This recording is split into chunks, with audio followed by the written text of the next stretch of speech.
You are right. I thought it was much more amusing this way also. Welcome to Watch Mojo, and today we're counting down our picks for the times actors were the lead in a movie that failed miserably at the box office. We won't be considering ensemble casts or animated movies. I love you, 60 seconds! Get it on! Number 10, Arnold Schwarzenegger, Terminator Dark Fate. With a worldwide career box office of over $4 billion, Arnold Schwarzenegger has undeniably proven his worth in Hollywood. Is that true? Yes. But I'm not what you think I am. In his latest and likely last outing as the T-800, though, Arnold ended his Terminator tenure on a dire note. After a series of bad sequels, Dark Fate was an attempt to get the Terminator franchise back on track by ignoring the last 3 films and making a direct sequel to Judgment Day. Come with me if you want to live. While reviews were pretty decent, the box office of $261.1 million equaled a $122.6 million loss. Priced at just under $200 million, the studio estimated how much audiences really wanted another Terminator after Arnie left the franchise on a satisfying note 28 years earlier. You and I were built for the same purpose. And Legion is the only future. I came from a future like that. It failed. Number 9, Gal Gadot, Wonder Woman 1984.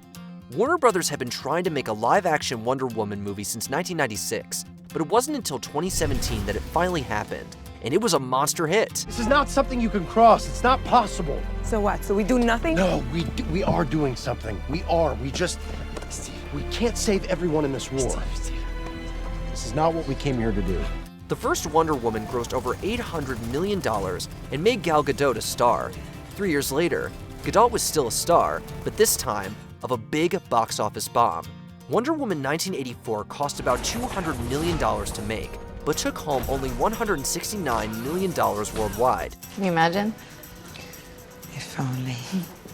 Throw in marketing costs, and Gadot's movie lost between $100 to $137 million. To be fair, this was during the pandemic with Warner Brothers simultaneously putting the movie on HBO Max. Despite being the top streaming movie of 2020, this obviously cut into the box office. Forget about me. What is it costing you?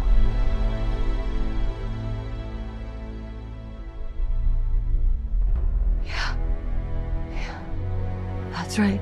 Number 8, Eddie Murphy, The Adventures of Pluto Nash. There is a world where Harrison Ford was sitting in this spot in our list. While there were rumors that Ford thought about starring in The Adventures of Pluto Nash, it was Eddie Murphy who eventually saw the part come his way and decided to take it on. Pluto Nash?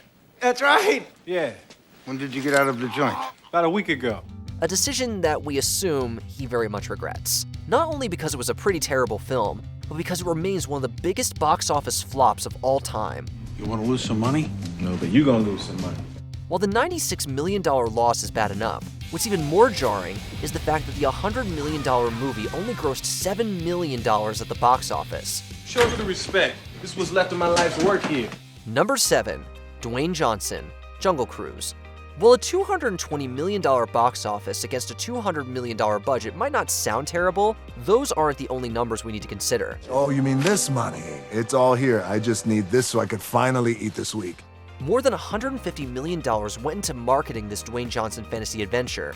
Maybe if they'd released the movie in 2019 as originally planned, Jungle Cruise would have been a success. But instead, they moved it to July of 2020, which was then rescheduled to July of 2021 due to the pandemic.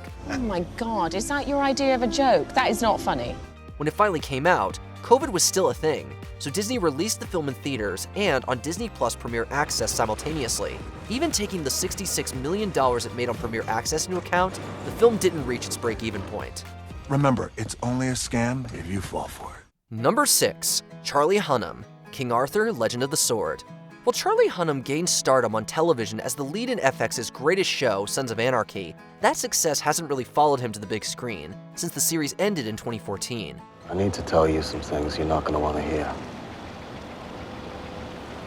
I need you to listen.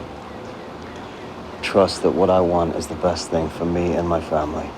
One of the big swings studios took with Hunnam was the 2017 Guy Ritchie film, King Arthur, Legend of the Sword. What's going on? What's going on where? You've got some heat on you, Arthur.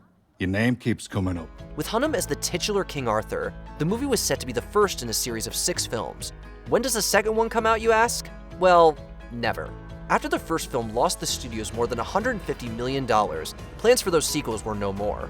So what happens now? You know what happens now. You're quickly becoming a legend. Number 5. Hugh Jackman Pan. His portrayal of Wolverine is one of the finest superhero performances we've ever seen, and there's no denying that Hugh Jackman is a great showman. Whatever. Never mind. However, we also can't deny that Warner Brothers lost a whole bunch of money on 2015's Pan, the Peter Pan prequel starring Jackman as Blackbeard. The film brought a whole new meaning to the phrase critical panning. Ever had that one? A dreadful nightmare you know is not real, but your sleep is so heavy, so deep, so delicious that you just can't wake up.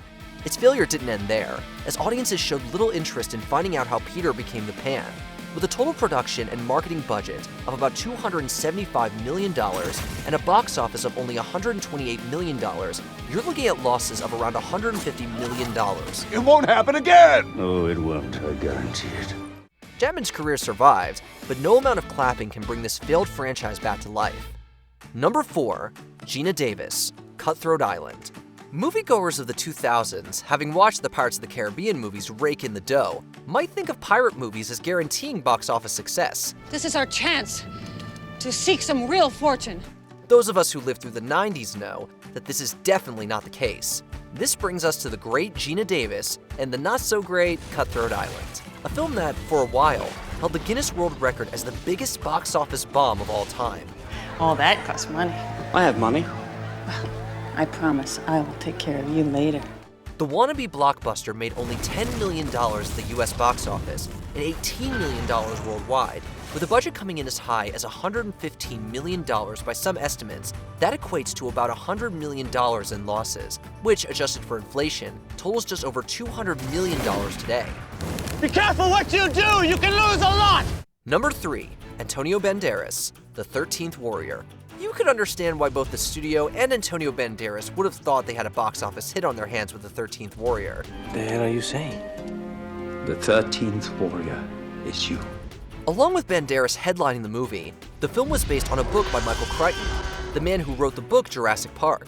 It was being directed by John McTiernan, the man who was behind the camera on Die Hard. Everyone involved with this movie had plenty of box office success in the past. It works. Unfortunately, that success didn't translate to this 1999 movie.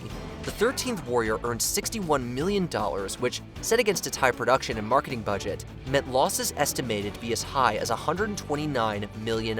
Yikes. A gentleman doesn't discuss such things. Number 2. Johnny Depp, The Lone Ranger. While Armie Hammer played the titular Lone Ranger, it was Johnny Depp as Tonto who was meant to bring in the crowds and the box office dollars. Time has finally come, Wendigo. The film did rack up $260 million around the world. However, with a production budget estimated to be in the $225 to $250 million range, and even more spent to promote it, The Lone Ranger ended up losing Disney upwards of $190 million. No, please. You make a mistake. Depp wasn't immune to box office failure prior to The Lone Ranger either, though. Back in 1999, he starred in The Astronaut's Wife, a film that failed to gross $20 million, but cost the studio almost $80 million to make. Wow, that's real subtle. Yeah, I thought it was pretty subtle. Before we continue, be sure to subscribe to our channel and ring the bell to get notified about our latest videos. You have the option to be notified for occasional videos or all of them. If you're on your phone, make sure you go into your settings and switch on notifications. Number 1.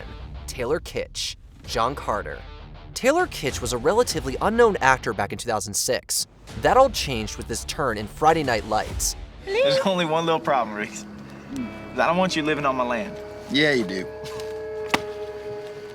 I'm the caretaker, Streeter, whether you like it or not. After the show ended, it looked like Kitsch was set for movie stardom when he was cast as the lead in the big-budget Disney sci-fi action-adventure film, John Carter. To use a football analogy, Kitsch just couldn't take the film across the goal line. No, not like that. Go on. Shock me. How? While a box office haul of $284 million sounds okay, in this case, it equates to about a $200 million loss. A couple of months after the release of John Carter, Kitsch got the chance to redeem himself with his lead turn in Battleship. I just don't get it, man. You got so much potential. Sorry you have to deal with it. But again, the end zone eluded him, as that one lost about $150 million. Don't worry, Taylor, we're rooting for you, dude. What do you think of these stars and their box office bombs? Let us know in the comments. And is that all you expect? It's all I know. Did you enjoy this video? Check out these other clips from WatchMojo, and be sure to subscribe and ring the bell to be notified about our latest videos.